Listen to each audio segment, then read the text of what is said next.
Okay, we will go ahead and get started, and I think a few people may be joining us along the way. I want to welcome everyone to the Keep Moving, Stay Strong webinar. We do have a couple of housekeeping items. First of all, if you are attending this, you may find that your video and your audio, your microphone is off, but you can communicate with us through the chat.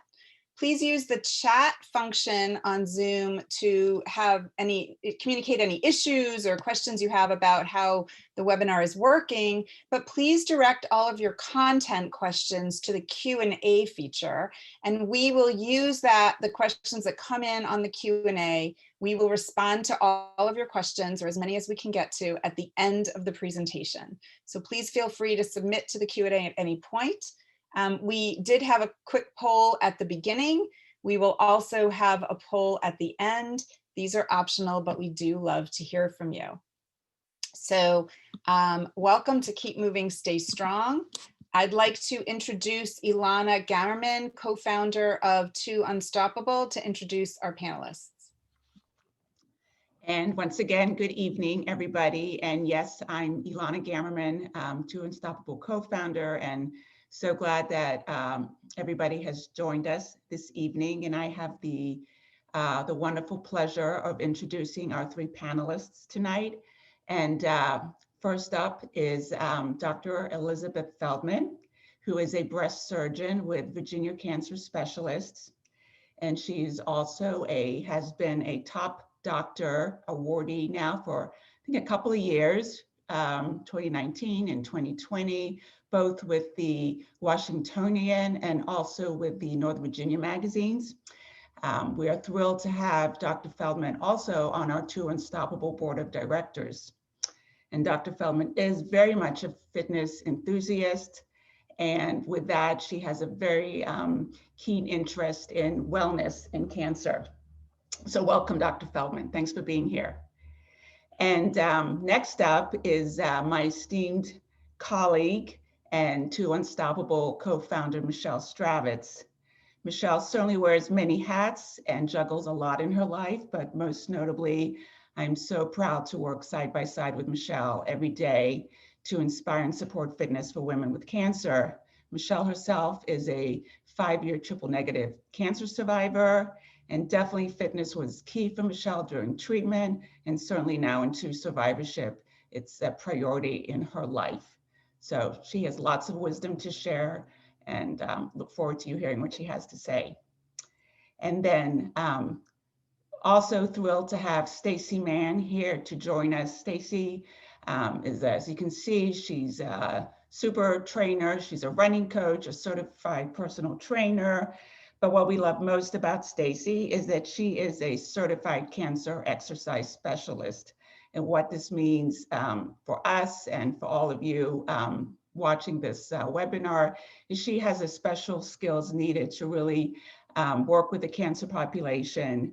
And because of all of these special skills, Stacey also is partnering with us to run our Two Unstoppable Strong program that you'll hear about later in the webinar.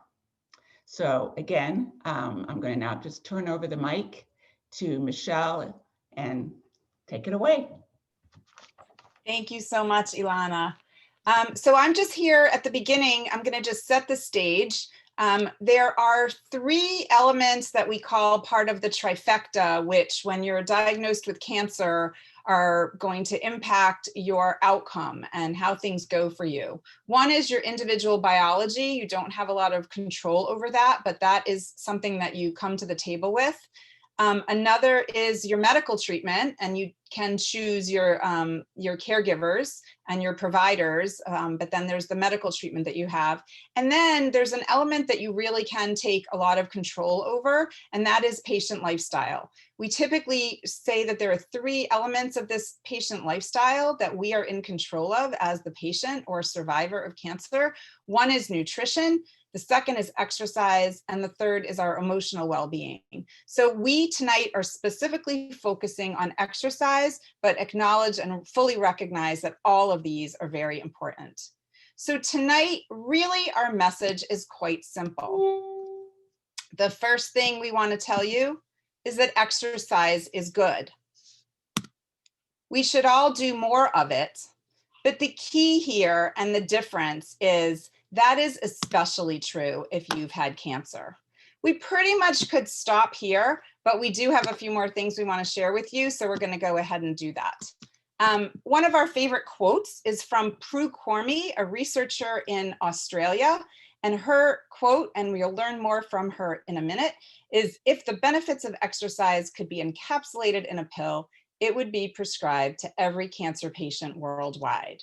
So I'm going to share a very brief video with you now, because this tells it better than any other way we can tell it for you.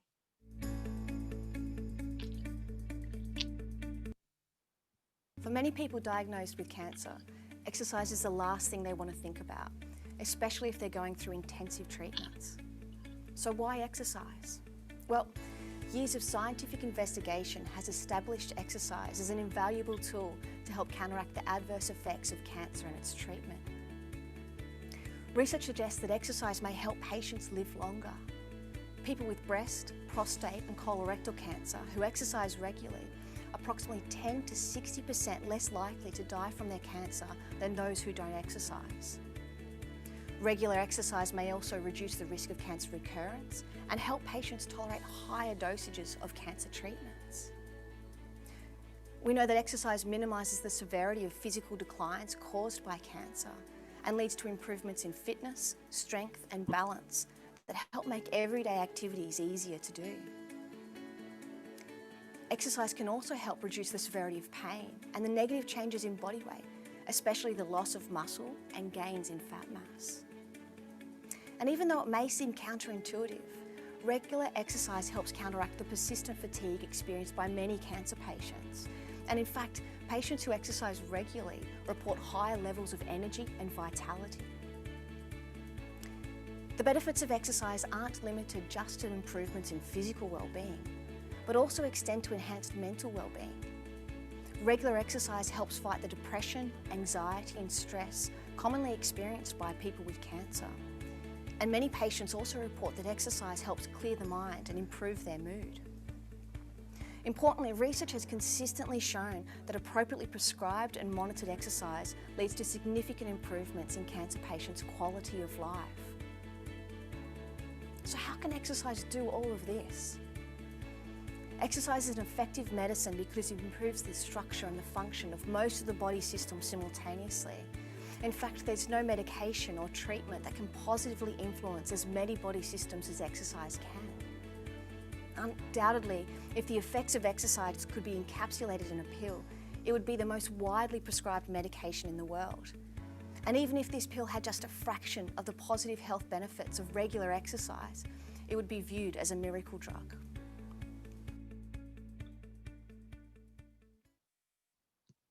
Thank you, Prue.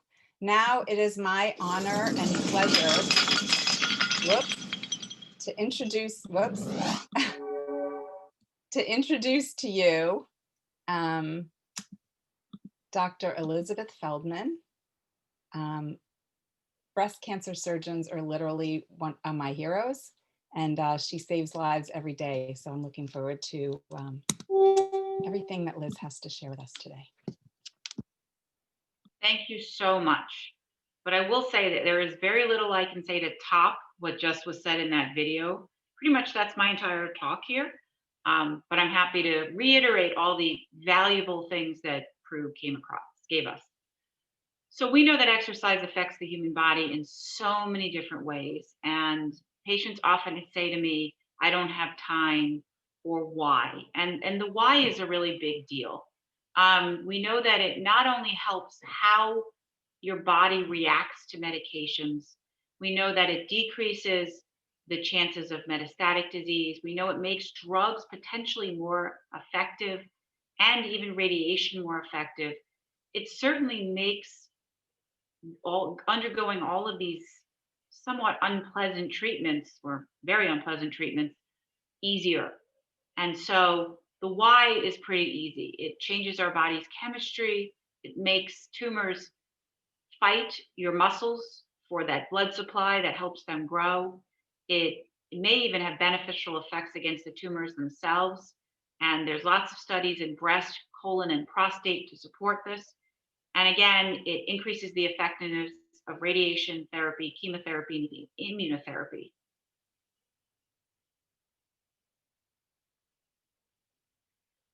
We know that regular exercise helps regulate hormones. And in breast cancer, we know that estrogen regulation is incredibly important. We know that fat stores produce estrogen.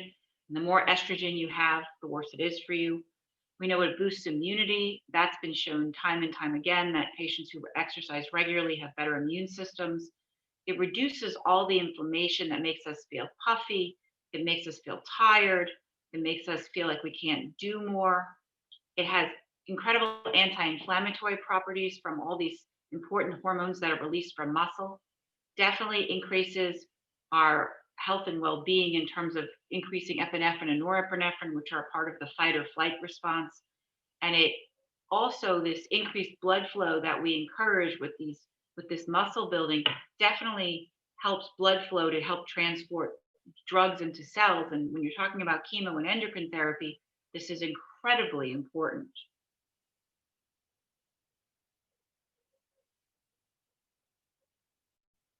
So we know, and this has been shown in numerous places, but this one is by the American College of Sports and Medicine, that collectively exercise definitely helps prevent cancer and may actually prevent metastatic disease in cancer survivors. We know that being physically active is probably one of the most important things a cancer patient can do to try to take control of a situation that they otherwise can't control. So benefits of exercise. I mean, we have a laundry list here, and it was even longer when Michelle actually showed me this list, and I actually trimmed it down, but I'm one of those people who likes to talk more than read when it comes to slides. So forgive me, Michelle, but in summary, that laundry list there is really the whole point of this talk. Exercise can help with cancer-related fatigue, and I know Ilana and Michelle will attest to this time and time again.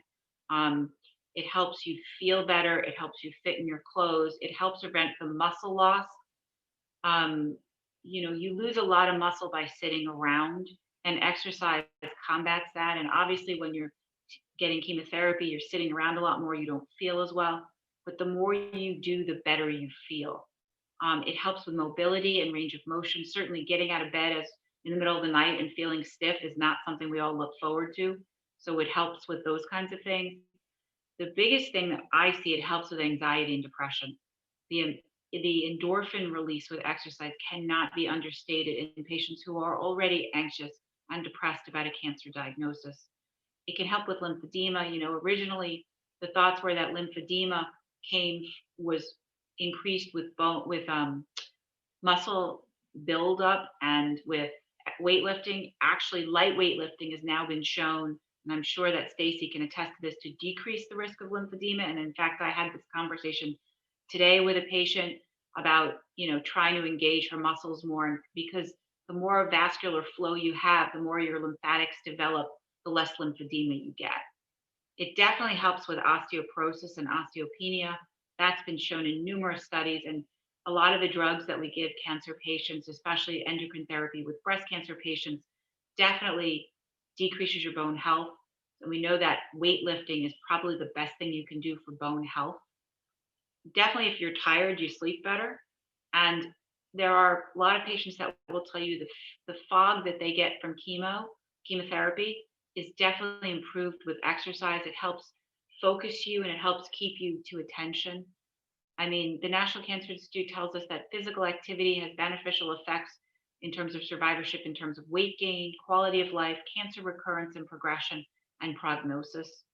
And as you can see there, we know that getting about 150 minutes or 5 days a week, 30 minutes a day of moderate to vigorous exercise, not just walking around the block, actually exercising, definitely decreases recurrence and death from cancer. So, I mean, again, I can't think of a negative. So just to repeat what I've already said, because I can't say it enough times. And I know I'm preaching to the choir with my fellow panelists. It improves balance. It keeps your muscles from wasting. It decreases joint aches. I noticed a patient of mine on actually the call on the talk here, and she and I won't mention her name because I don't want to embarrass her, but we talked numerous times when she was on endocrine therapy about yoga and the fact that yoga is the one best thing you can do from the joint aches from endocrine therapy. And she'll know who she is, but she practiced yoga and Pilates the entire time she was on endocrine therapy. And I don't even think I ever heard her complain. And I can only attest to that. I watched it. And she finished her endocrine therapy a couple of years ago. And I'm pretty sure she's still doing her yoga and Pilates because she was doing them before. It definitely decreases the risk of heart disease. And, if you're going to live through your cancer, you don't want to die of a heart attack. So these are important things to think of, the after treatment effects, the after, what am I going to be left with? Again, it decreases the risk of osteoporosis, decreases the risk of blood clots, because we know immobility increases the risk of blood clots, as does cancer. It improves your sense of well-being, definitely decreases fatigue, definitely decreases depression, definitely decreases anxiety. There are some evidence that it can actually decrease nausea associated with chemotherapy. And when you buddy up, like the Two Unstoppable program, it keeps you involved with other people. It's funny because every so often Ilana and I will email about, oh, did you see this new trainer on YouTube? Or what about this program or this new app? It keeps you in contact with others. And, during COVID, I think enough cannot be said about keeping in contact with others. A lot of the anxiety and fatigue that people are experiencing with COVID is just like you experience with cancer when you feel isolated. It's terrible. Helps you control your weight. And if I hear weight gain associated with drugs and cancer treatment, I must hear that 2 to 3 times a day, 5 days a week. So it's important because it not only helps us fit in our clothes, but it helps us feel good about ourselves. And you put all that together and it really just improves your quality of life overall. So the American Cancer Society recommends that cancer survivors take part in regular physical activity. As I said, moderate to vigorous exercise, 5 days a week, 30 minutes a day, avoiding being inactive, take that extra walk. And strength training is very important. That's where you really get the bang for your buck, because the more you build your muscle, the more your muscle burns when you're not working out. And so that extra burst, sorry, Stacey, I know you're going to go into this more than I am, is what helps with the osteoporosis and decreases and improves the balance and decreases the immobility and the stiffness. So we know that exercise is important in decreasing cancer prevention from a lot of cancers. From endometrial cancer, breast cancer, and colon cancer, the obesity is actually the leading risk factor for those cancers. So if I say nothing else, those are the cancers that we really look out for in obese patients. In fact, in endometrial cancer, which I didn't know before I started all this, the biggest risk factor is obesity.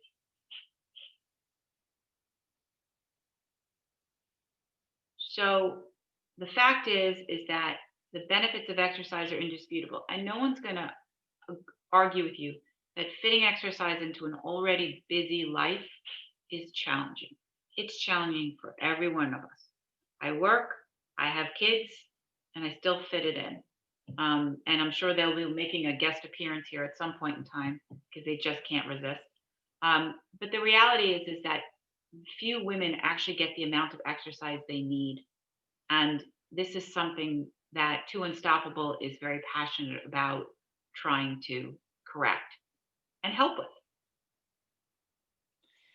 Dr. Feldman, thank you so much.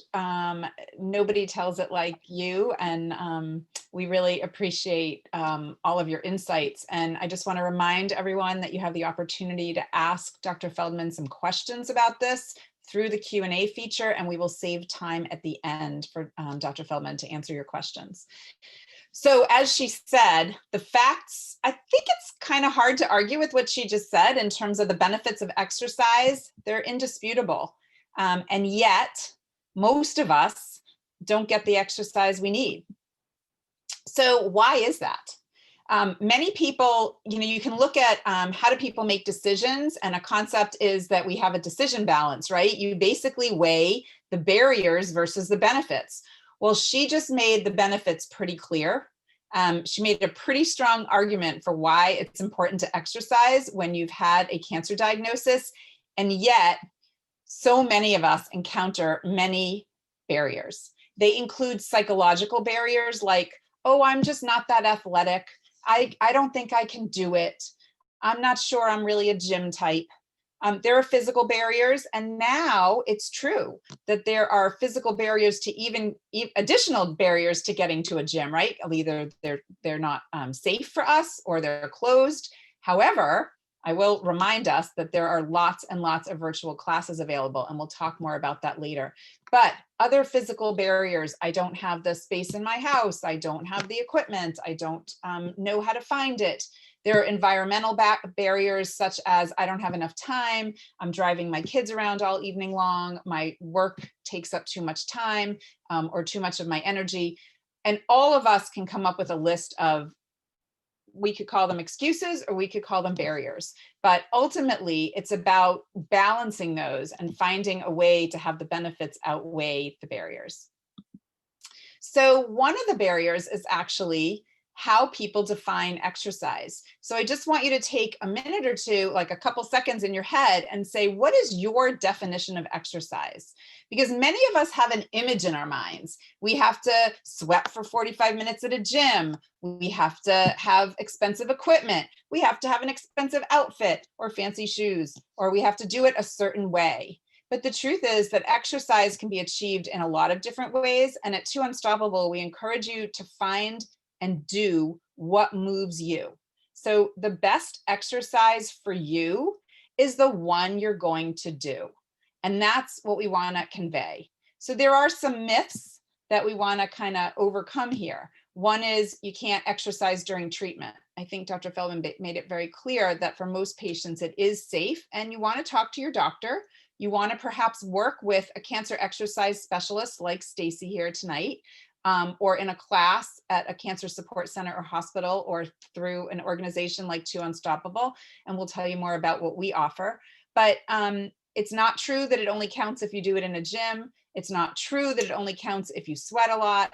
And it's also not true, although the recommendation from the American Cancer Society is 150 minutes, it's not true that if you can't do 150 minutes, it's all or nothing, right? Every minute counts, and every minute is progress towards getting to that 150 minutes. Most people find that once they get started, they actually either enjoy it or get addicted. And it's almost like, you want to keep building up to more. So the 150 minutes is really because that is the number that is the recommendation for the general population. We're all, regardless of our cancer history or our health history, everyone, the general population is recommended to do 150 minutes of moderate to vigorous exercise a week, including some strength training. And so using those numbers, those are the numbers that were used in the studies that said things like women with a breast cancer diagnosis who exercised regularly had 40% better survival rates. That was based on 150 minutes of exercise. And that's that connection. But again, 2 minutes is better than 0, 20 minutes is better than 2, and it's not all or nothing. So the fact is, it is safe. And it is feasible to get moving while you're in treatment, and certainly while after treatment. It is not one size fits all. There is no one prescription that I'm going to give you that works for everyone. And the message that we really want you to leave with is do what moves you. Moderate exercise does yield benefits. You don't have to be, sweating for 45 minutes on a treadmill in order to get some benefits. And it is never too late to start. So we focus on the word movement rather than just the word exercise. The best way to get started is to walk, walk, walk. Just get up and walk. And these days with COVID, it is a great way to get moving. Even as it gets colder out, it is a great way to make exercise social, because many of us can walk with a friend or a family member or a buddy or even a furry friend. Walking is man's best medicine, and we highly recommend that if you start with nothing else, that you start by walking. You can do it 10 minutes at a time. We fully recognize that if you're in treatment, it may be hard to walk to the mailbox some days, and you do have to be patient with your body. But at the same time, a sedentary lifestyle is not beneficial for you during treatment, after treatment. You really want to get moving. So walking is a great first start. Now, I want you each to just take a minute, and if you have paper near you, that's great. I want each of you to try to think about what you've heard tonight as a starting point, and think about how you want to, what are some of the barriers or benefits in your life, and just take a minute to jot down the people that you take care of in your life. You can jot them in your head, you can jot them on your laptop, write them down on a piece of paper. Just take a minute to list the people you take care of in your life.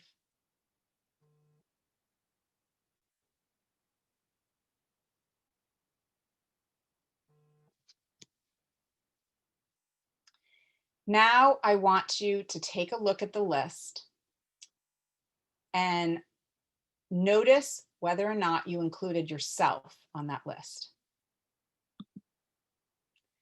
And the first reminder in making a plan and committing to exercise is to put yourself on the list of people you take care of. So one of the barriers that many of us find is that, as Dr. Feldman said, I have kids to take care of. I have patients to take care of. We all have commitments in our lives, but putting ourselves on the list is really important, especially, again, if we've had cancer or if we've been diagnosed with cancer. So don't forget to take care of yourself. Self-care is a really important component here. One of my favorite quotes on this, and you can choose the one that resonates with you: self-care is never a selfish act. It is simply good stewardship of the only gift I have, your body, and the gift you were put on earth to offer to others. You can't pour from an empty cup, so take care of yourself. You want to be here for those people that you want to take care of. So putting yourself on the list is part of making a plan to commit to exercise. So when we go to think about our own personal plans, how are we going to implement the exercise that was just recommended to us? The first thing you want to do is to commit in your mind. Commit to your family, commit to a friend, and say, I will make my health and wellness a priority.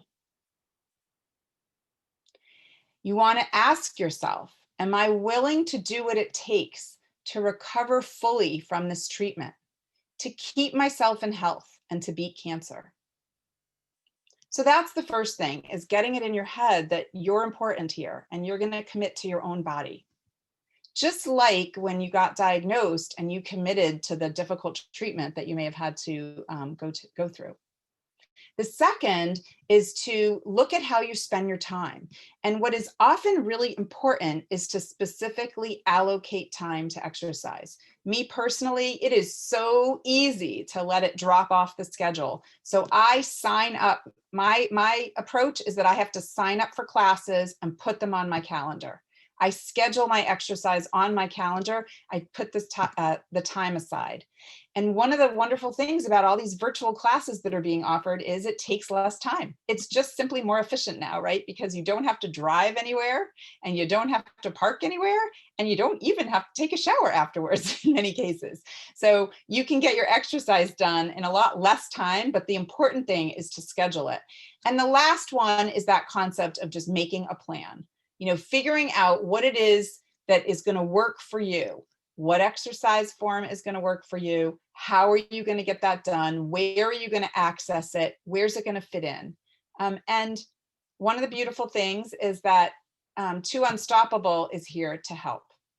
So we introduced ourselves as individuals, but I do want to introduce Too Unstoppable as an organization. Too Unstoppable is a nonprofit.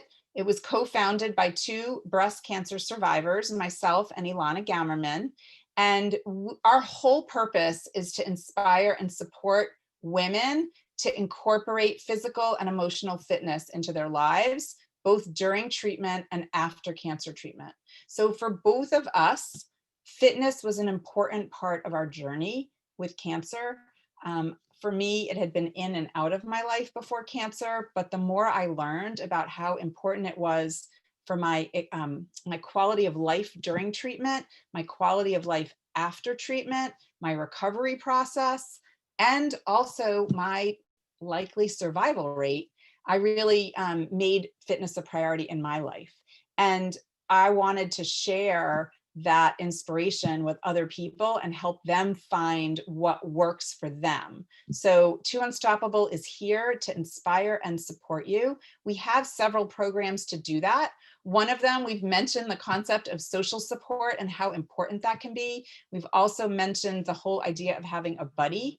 So Too Unstoppable actually offers a free online fitness buddy matching program on our website. Our website's at the bottom of the slide here, toounstoppable.org.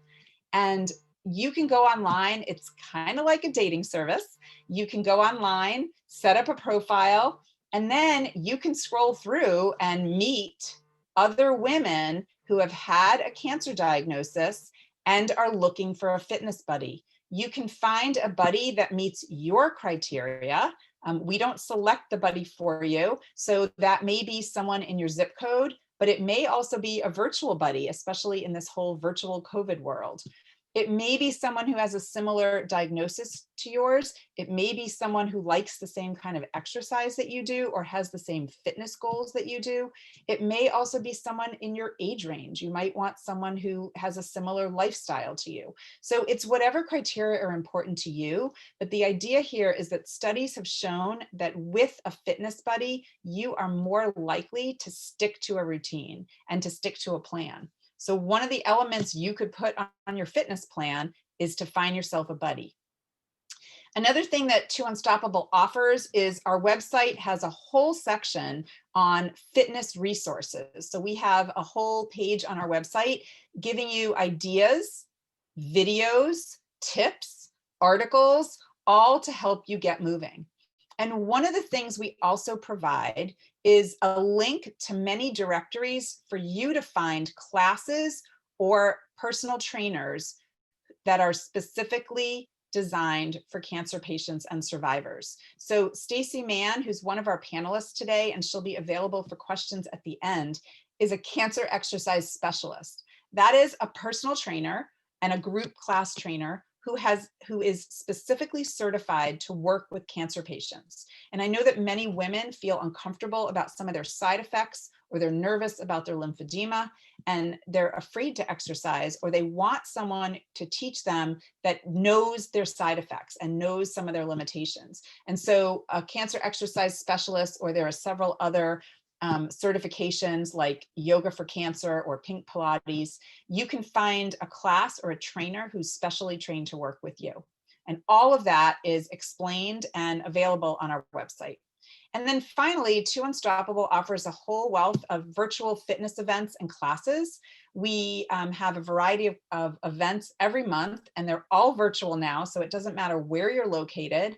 It doesn't matter if you can drive there, or you don't need to go out during COVID. You can do this all in the comfort of your own home. All of our programs now are offered on the virtual platform of Zoom, just like this webinar. So we have virtual walk and talks, we have meetups just to inspire each other and share fitness ideas. We do a once a month free Yoga for Cancer class that's available again on Zoom. And then we have a variety of other offerings. Every month we have a schedule, and it's all indicated on our website. So we have a whole wealth of opportunities to try new forms of exercise. We've had cardio strength classes, we've had belly dancing. And again, I mentioned that we've had yoga, and then we have walks. So a whole bunch of opportunities to try different modalities of exercise and to find the social support with other women who get it. We understand how isolating cancer can be, and that is even more so during COVID, as Dr. Feldman referred to. And so we are here to help you find ways to get moving and find the support. There's one more program that we offer that I wanted to mention because it is available. The next session will be starting in January. We are now offering a new signature program. It is actually led by the esteemed Stacey Mann that is here tonight. We offer a progressive group exercise program for women who are within the first year of treatment. So women who have completed active treatment and are still within that first year after completing treatment. It's a structured 10-week program. The class meets once a week via Zoom live, and there are different times you can do them: Tuesday mornings, Tuesday evenings. All the dates are here, but it's all on our website. And the class meets once a week live. You're given a recording, so you get to try to do the class again once or twice during the week. You're given a complimentary walking regimen and some recommendations for how to keep moving throughout the week. There's social support from the group, and you're also assigned a buddy within the group. So someone to keep you motivated to keep coming to class and keep following the exercise regimen throughout the week. So this is something that's offered. I do want to emphasize that Too Unstoppable is a nonprofit, so everything we offer is available at no charge for women who have had a cancer diagnosis. So all of our programs are available to you. Our website is tounstoppable.org. At the end, you'll be able to see websites and our email if you're interested in getting in touch with us. So I want to thank you all for joining us and listening to all of this information about exercise. As I said, this is an email if you want to get in touch with us, info@tounstoppable.org. Our website is tounstoppable.org. Dr. Feldman is with Virginia Cancer Specialists. Their website is here. And Coach Stacey actually has her own website. We are now going to join you without the presentation. The panelists will be available for questions, so feel free to pose your questions to our panelists. And Ilana is going to help us with that. So you can pose your questions through the Q&A. Yes, and I'm sure you guys, even if you haven't put them in yet, please add them as we talk. But we do have one question, and I'm going to direct that to Dr. Feldman. And this question is from a patient at VCS. She's been breast cancer 2.5 years now. And her question is, at VCS, why is this not preached to all patients from all the VCS doctors? So I can't speak to everybody. I can tell you that having a conversation about exercise with patients, you have to kind of find the right time to have that conversation. I think from my angle, when patients come in, because they come in, every 6 months for the first few years, I usually ask the patients, how are you doing? How are you feeling? Any breast specific complaints? And I always ask the patients, are you exercising? And I hear some people saying yes, some people saying no, some people, various and sundry answers.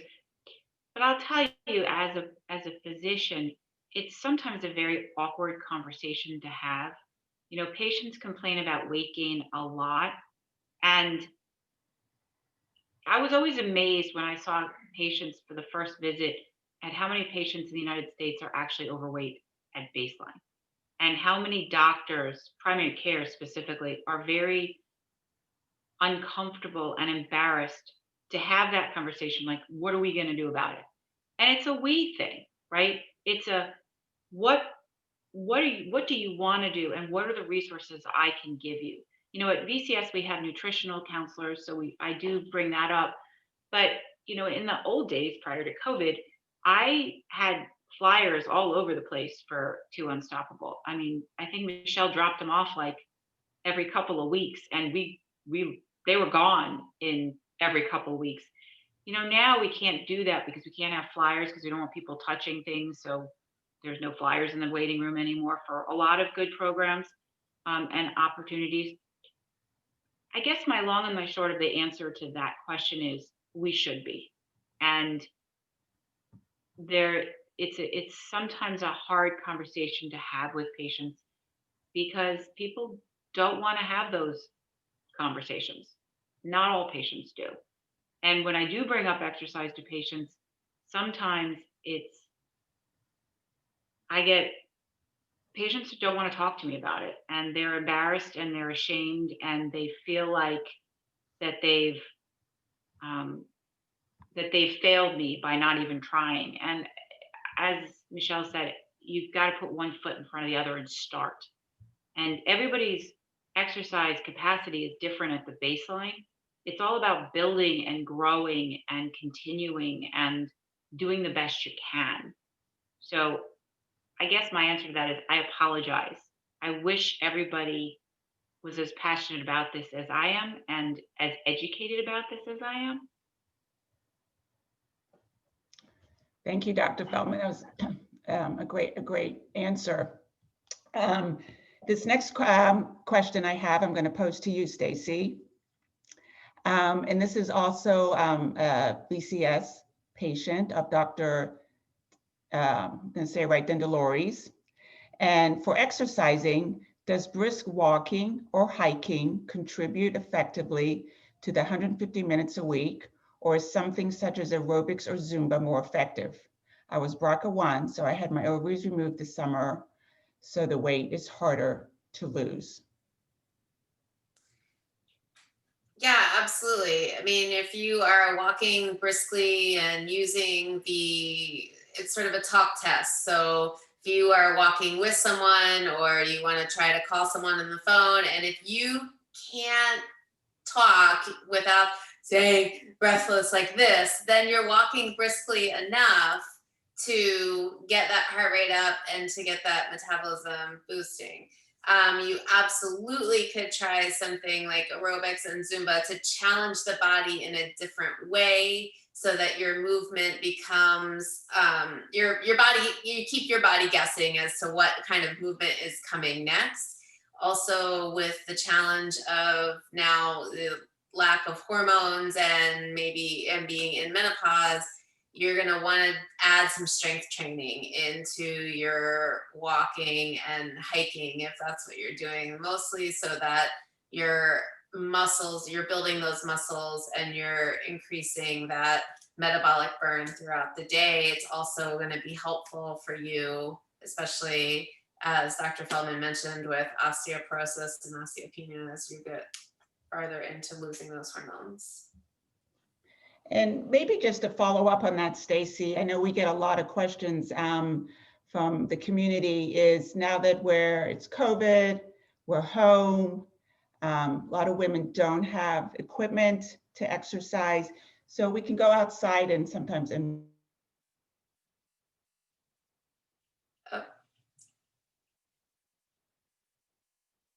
sorry, Lana, you froze for me. I think maybe walk, maybe to get that aerobic bottles, or what suggestions do you have? Yeah, so you froze there for a second, but I think where you were going with that is that we're gonna be creative in COVID. So if you're home and you don't have a lot of equipment, one of my favorite things to use is a water bottle. That's 1 pound. That water bottle will weigh 1 pound when it's full. You can save a gallon jug of water, fill it back up after you've used it, or a gallon jug of milk. You've got 8 pounds right there. Obviously, if you're experiencing lymphedema or whatever, we want to go a little slower. Cans of food are awesome. And then as you build up, you can duct tape them together so you get a nice long string of a can of food, and you're lifting weight and resistance there. Bags of rice, beans, all of that works really well. Definitely getting outside, spending, if you have 10 minutes to walk, make sure that 5 to 6 of those minutes, half of that time, you're walking at a brisk pace, and that you're not able to complete a sentence without taking a few breaths in if we're trying to talk to somebody. And no one's going to notice if you just try to talk to yourself and tell yourself a little story. They'll all think you're on your phone or something if you want to figure out if you're walking briskly. You can also certainly there's a lot of programs on YouTube that are walking indoors that use different movements that get you, by the time you're finished with that 30 minutes, you've walked a mile or two in that time period.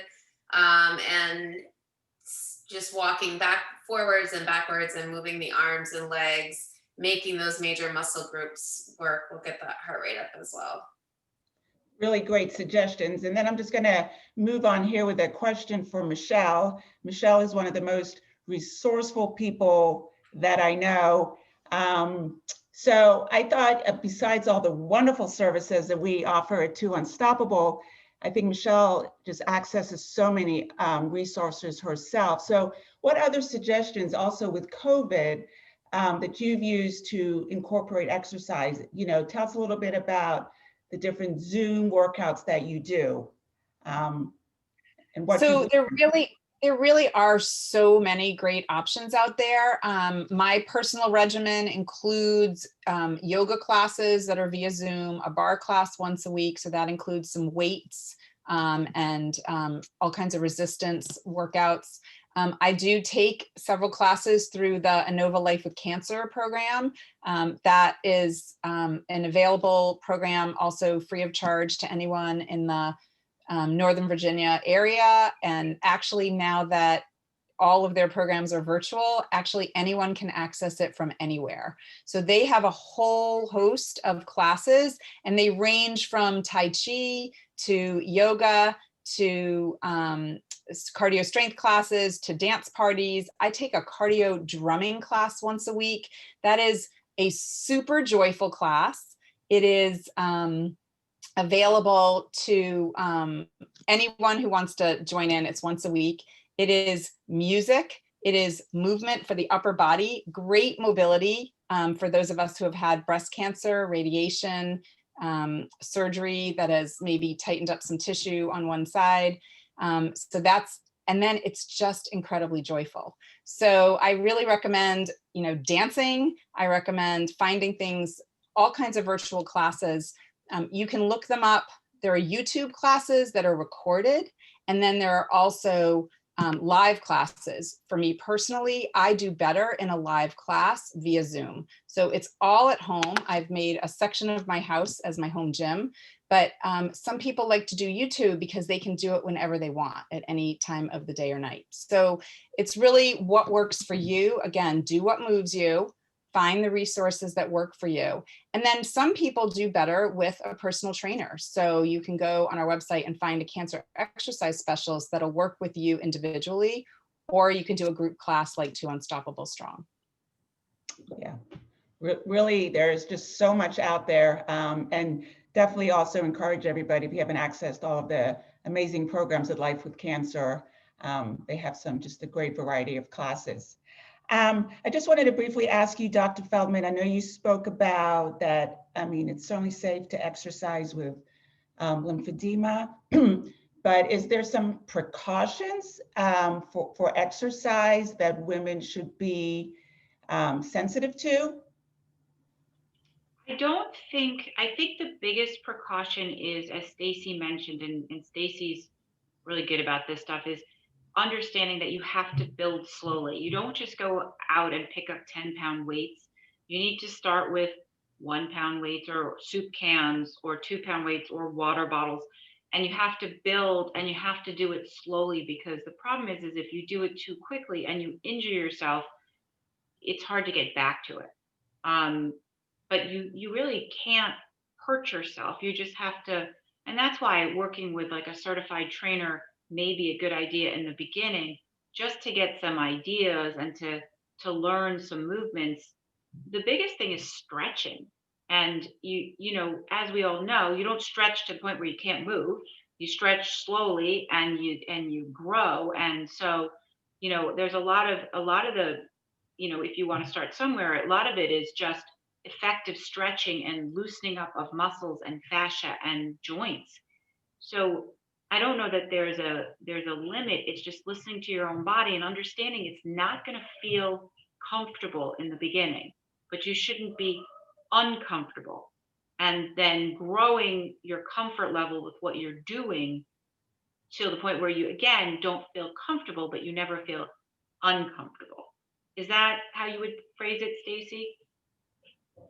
Yeah, absolutely. Whenever you're starting any kind of exercise, regardless of where you are in your life journey and what you're doing, you always want to build up. You always want to progress. You don't want to go out there and pick up those 30-pound weights and say, well, this is what I did 10 years ago.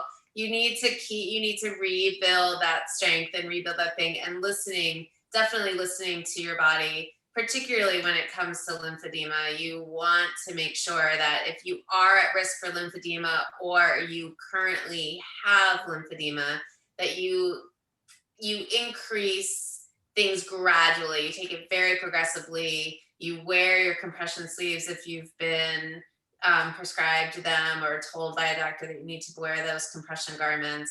And you continue to do drainage exercises before you exercise, while you warm up, and then after you exercise, just to keep that lymphatic fluid moving. That's important for all of us, no matter where we are, just to move the body and keep everything flowing, as you said, breaking up the fascia, moving the muscles, stretching, and moving that lymphatic drainage, moving the lymphatic fluid around.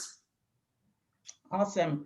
I'm just looking at the clock, so I think I'm going to pose one more question. And this one, I think I'm going to make it a round table and give each of our panelists an opportunity to respond. So maybe I'll start with Michelle and then Stacey, and we'll finish with Dr. Feldman. But Michelle mentioned a lot in the, you know, in her talk about like what is exercise. And if each of you can speak to a little bit about, you know, we're home a lot. How can we, you know, find ways to get that, what we call incidental activity,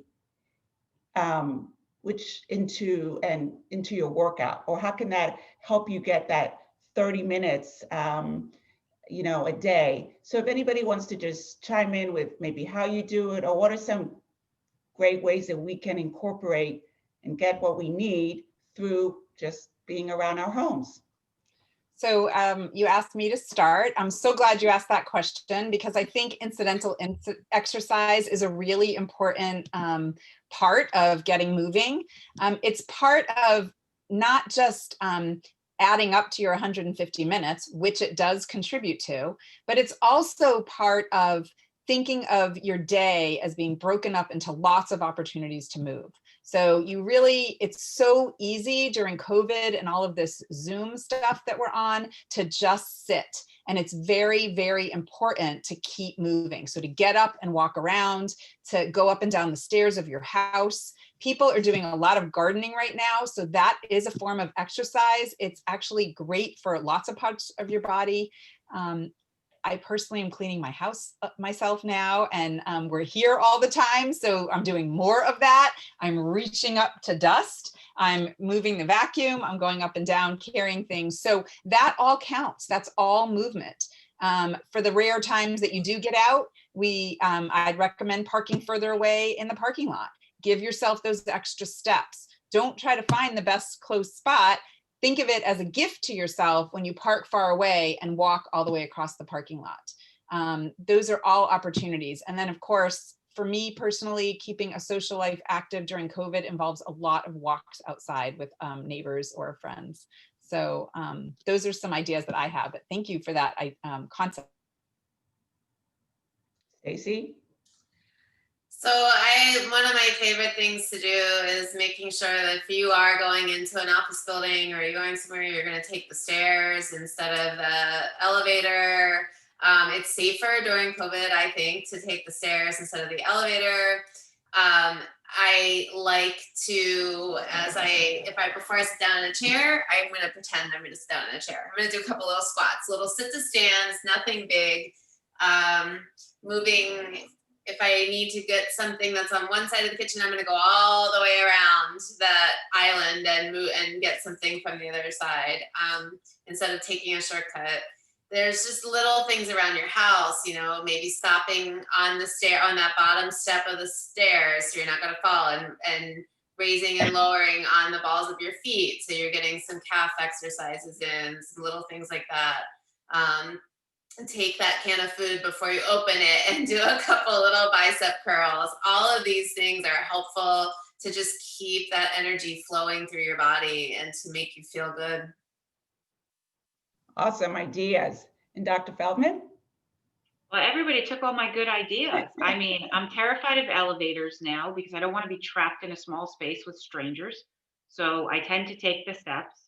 I follow my kids' lead, and between classes, because they're all virtual, they go up and down the steps, and they've been told to take a lap around the house. Standing desks are a great idea if you have one and or can afford one.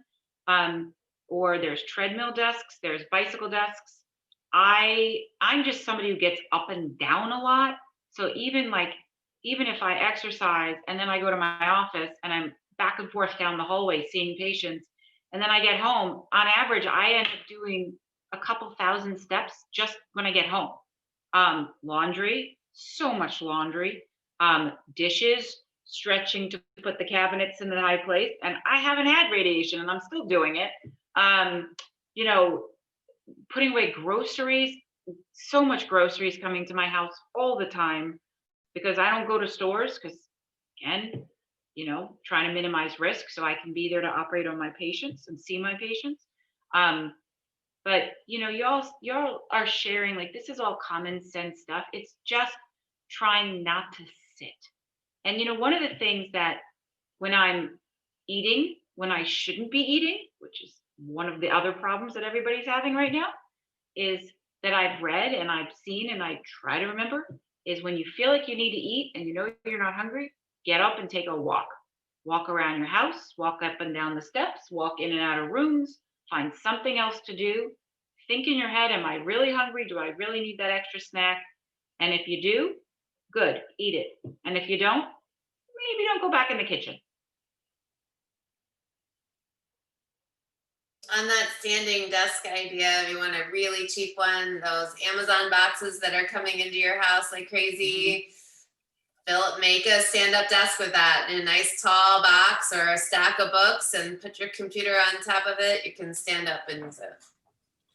These are all great ideas. Thank you so much, everyone. Thank you all for participating. We do have a quick poll, closing poll to put up. So if you don't mind taking a minute and answering a couple questions, hopefully you've been inspired by some of the conversation tonight to exercise. And also maybe you've revamped your definition of exercise based on the conversation we just had and the presentation earlier. So we are grateful to all of our panelists. Thank you so much, Dr. Feldman, for joining us and co-hosting with Virginia Cancer Specialists. Thank you so much, Stacey Mann, for all you do for Too Unstoppable and the cancer community. It was our pleasure to be here tonight. And please, please, please get in touch with any of us if you have questions about anything you heard here tonight.